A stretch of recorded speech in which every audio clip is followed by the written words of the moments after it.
Hey guys, so today I decided to do a video on the venous drainage of the body. So we'll start from the head, then talk about the upper limbs, then get to the superior vena cava, then drain into the heart, of course, then go lower down, further down the body, talk about the venous drainage from the foot, then grow with it up until we get to the IVC, draining into the heart as well. So we'll start with the venous drainage of the head. So the principal drainage vessel of the head, of course, is the internal jugular vein. So the internal jugular vein, of course, is an origin that arises from those sinuses of those venous sinuses of the brain. So I found it would be a bit useful if I talk a bit of the venous sinuses of the brain. So we have that superior sagittal sinus that actually commences at the foramen cecum here, and then it receives a vein from the nasal cavity, then runs in the upper fixed margin of falx cerebri. Then on the and then in the lower free margin you find that inferior sagittal sinus that then receives the great cerebral vein to form the straight sinus at the free margin of the tentorium cerebelli. So this superior sagittal sinus will then form a confluence of sinuses at the internal occipital protuberance where it receives the occipital sinus. Then it actually turns to the right to form the right transverse sinus. Then the straight sinus that is formed from that inferior sagittal sinus and the great cerebral vein then turns to the left to form the left transverse sinus. Then the superior sagittal sinus along its course it receives the superior cerebral vein as well.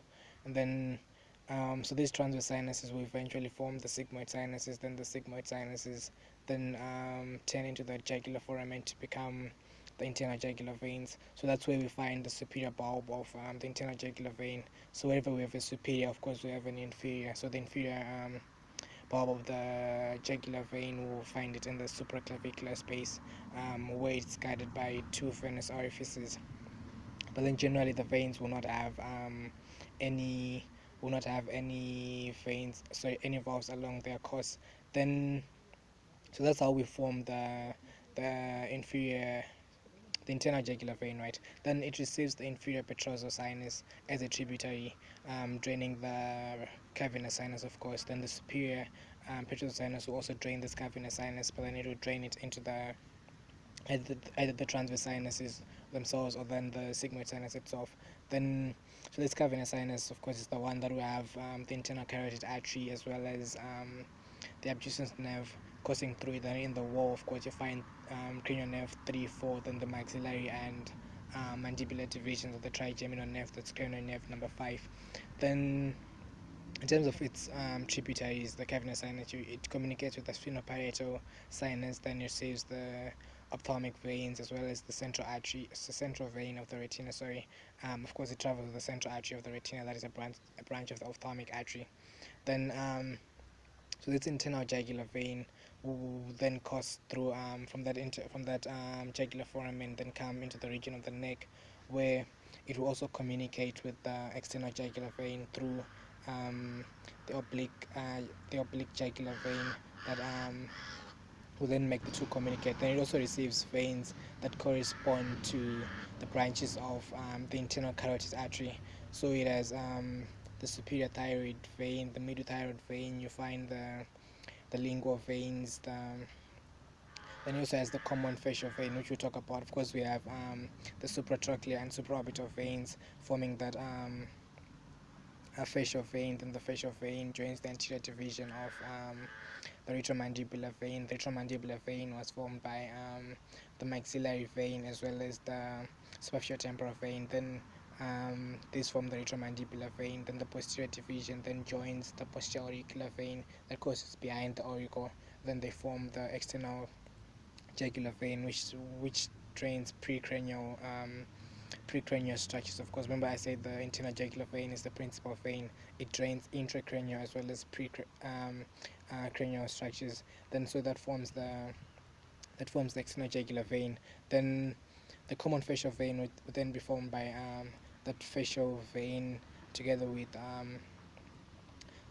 the anterior division. Then you form the common facial vein that then drains into the internal jugular vein.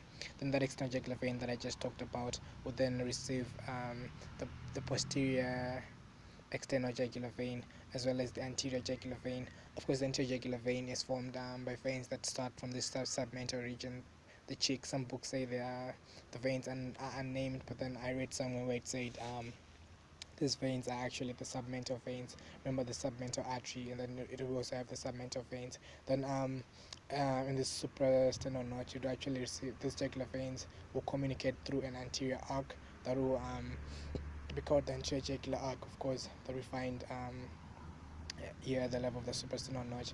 Then it will eventually drain into the external jugular vein. So these veins, of course, will have lymph nodes along their course. The anterior jugular vein will have those anterior jugular lymph nodes. Then the deep cervical lymph nodes, you'll find them coursing with your jugular veins as well.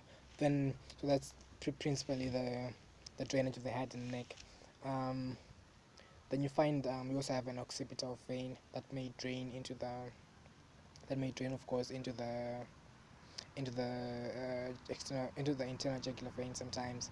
Then we have that vertebral vein as well. Remember we talked about how from the first part of the subclavian artery we had a vertebral artery that then causes having four regions that it courses through. It is the part that traverses the neck, then the part that traverses those foramina, then the part that is in the suboccipital triangle, then the part that is within the cranium. So it also applies to the veins. We also have that vertebral vein that would then also drain into the subclavian vein.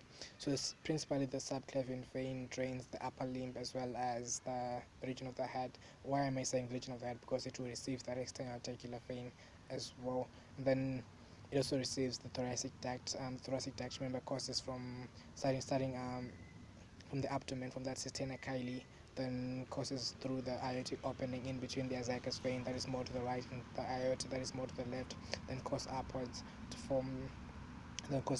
then passes posterior to the esophagus, then goes to its right margin, so to its left margin, then becomes then at the level of the sternoclavicular joints, whatever, then it will join the subclavian vein. Same applies from the right side. We have that right lymphatic duct that will also drain into the subclavian veins. So the subclavian veins are formed from the axillary veins. Remember, these axillary veins are actually coming from the upper limb. So then I have to start with the venous drainage from the hand. Then in terms of venous drainage of the hand, we don't really find superficial veins on the palm of the hand. Why? Because if I close my palm like this, that will impede venous return. So the advantage of this is that the venous blood from here would drain to the dorsum of the hand, right? So if I do this, if I grip anything, that means I'm actually aiding venous return, because all the blood would then move to the dorsum of the hand. So of course you find that dorsal venous arc. From the lateral side you find the cephalic vein, that is the preaxial vein. Then from the medial side you find that basilic vein, of course. Then these will then cause up the arm, starting in the forearm, then to the arm.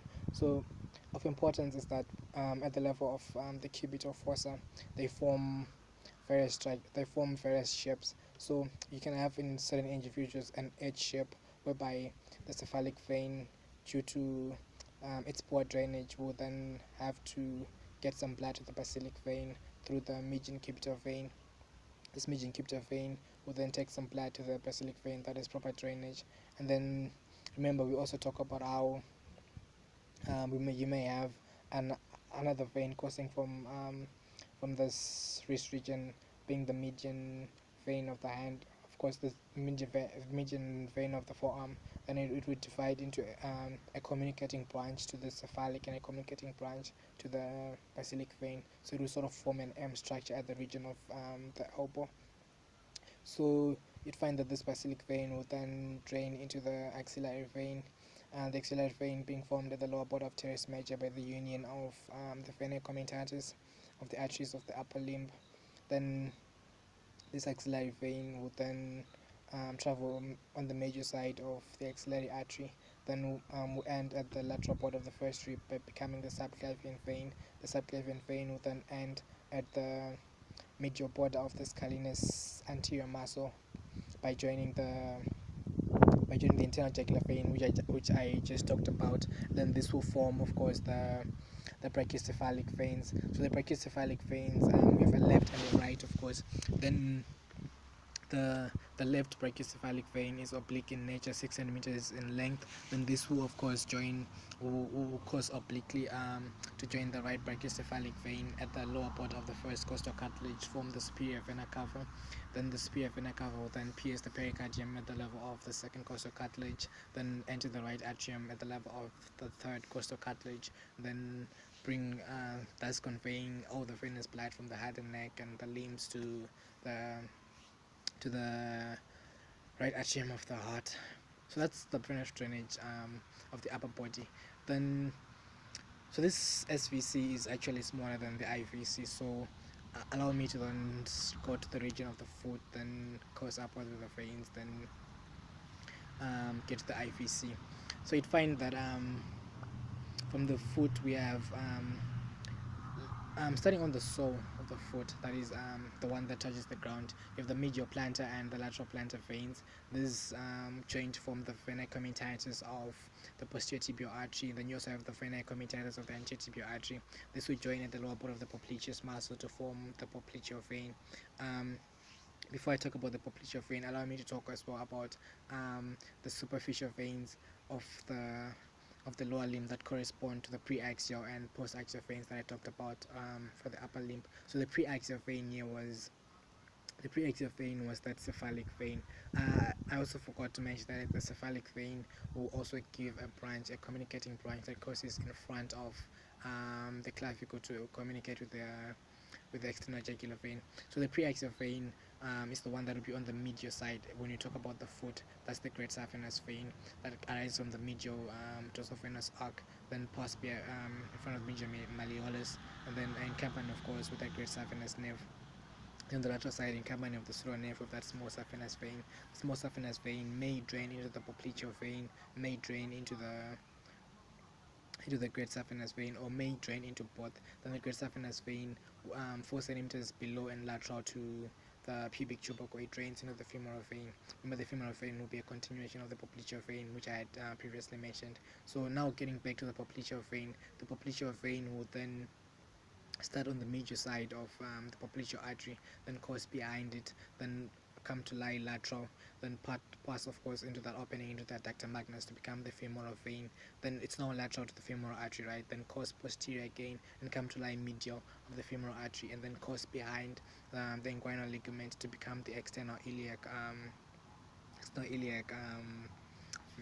vein. Yes, we're talking about veins, not arteries. Then we tributaries of this femoral vein, you have those that correspond with branches of with arteries, of course. You also find that there is the profunda femoris vein that drains the posterior compartment of the thigh, as well as the medial compartment. Then you have the medial circumflex and lateral circumflex, as well as the perforating veins as well, that drain their respective regions where you find those arteries. Of course, that's being the medial aspect, as well as the anterior and posterior aspect as well. And the great saphenous vein receives tributaries that correspond to the branches of the femoral artery below the inguinal ligament. So that is the superficial pudendal veins, superficial epigastric, and the superficial circumflex. Then as the femoral vein passes, it then becomes the external iliac vein. So this will receive tributaries that correspond to the branches of the femoral artery as it before it passes the inguinal ligament. That is the deep circumflex iliac veins, as well as the inferior epigastric veins. So then it becomes the external iliac vein. The external iliac vein will form the common iliac vein together with the internal iliac vein. So the internal iliac vein is formed by the union of venous branches that correspond to the branches of the arteries. So if you remember the mnemonic for the arteries that actually arise from this internal iliac artery, that was I love going to places in my very own underwear. So you find the iliolumbar artery, so you have an iliolumbar vein. Love, you have the lateral sacral vein. Going, you have the gluteal veins, that is the inferior and the superior. Places, you have the internal pudendal vein. You find the inferior vesicle. You find the medial rectal. Remember, the inferior rectal will join the internal pudendal, so we've already covered it in a way. Then I love going places in my very. You find the vesicle veins. Own, you find the own is the obturator veins. Then obturator veins, of course, with the obturator artery, that was artery of the major compartment of the thigh as well. Underway, you being we have two now, that is the umbilical and the uterine arteries. Then I also forgot to mention for you, we also have a vaginal artery. So then these will then form the common iliac veins. Then these common iliac veins, remember the internal one will actually pass anterior to the sacroiliac joint. Then they form the common iliac veins. Then the right and left will then join behind the right common iliac artery to form the IVC. Then this is at the level of L5. Remember, the termination of the aorta was at L4. Then you also find the median sacral vein that also joins this. So in terms of branches of this IVC, you find is 5 lateral abdominal branches. That we have an inferior phrenic and 4 lumbar veins. That is also corresponding to the branches of the aorta when you talk of the lateral branches. Then you find 2 anterior visceral branches. These are, of course, the hepatic veins that actually come from the liver. But then we'll talk about that when we talk about the portal system. Then you also have 3 lateral visceral branches. You have the right renal and the right testicular. Of course, the left ones will actually drain. Of course, the left testicular and the left suprarenal will drain the left renal. Then the right suprarenal will drain directly into the IVC. So you now have an IVC. Then this IVC will then receive the hepatic veins. Then will then course through the central tendon of the diaphragm, through the cava opening, then drain into the right atrium of the heart. So in a way, we would have all the drainage of the blood, but I've neglected the portal system, which I will now come back to.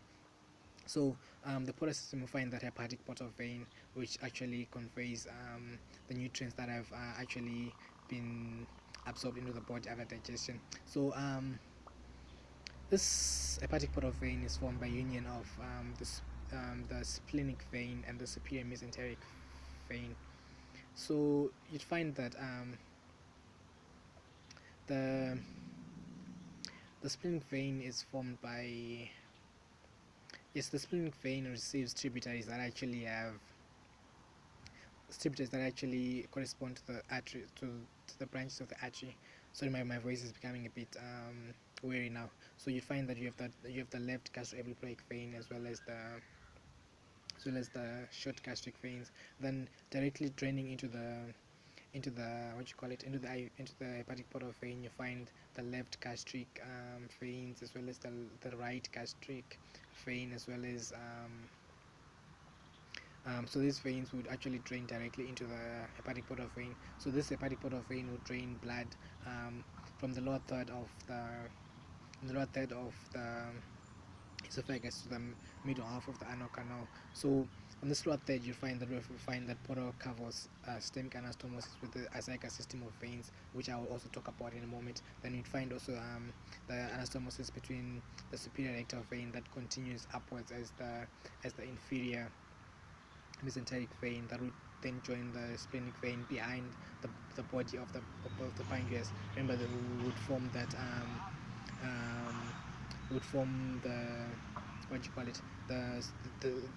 the hepatic portal vein at the neck of the pancreas, of course, that is by union of the splenic vein and the superior mesenteric vein. And then the superior mesenteric vein goes in front of the third part of the duodenum. Then you form the hepatic portal vein that is behind the first part of the duodenum, where we will say lacerations may actually injure this. Then come to lie in that gastroepiploic foramen, then divide into your left and right, that then drain into the liver, and then you have sinusoids and whatsoever. Then you also have the cystic veins draining directly. The cystic veins will be draining the gallbladder. So I'll end by talking about the ascica system of veins. So we have the right subcostal and the right lumbar veins joining to form the ascicas veins. Then these ascicas veins would then goes upwards, and then at the level of T5 then join the superior vena cava. Then the the inferior hemiazygous will arise on the left subcostal and the left lumbar veins. Then at the level of T8 it will then course more to the right to join the superior vena cava. Then the superior hemiazygous, sorry, not superior vena cava, the zygous vein, sorry. Then the superior hemiazygous will then be formed by the upper 5 to 8 intercostal veins. Then it will then drain into the zygous vein at the level of T7. So yeah, then I had neglected the superior intercostal veins of the upper two, the posterior ones, that will also drain into the subclavian. Then you have the bronchial veins, two in nature, two both on the left and the right, and that will also drain into the zygous system of veins.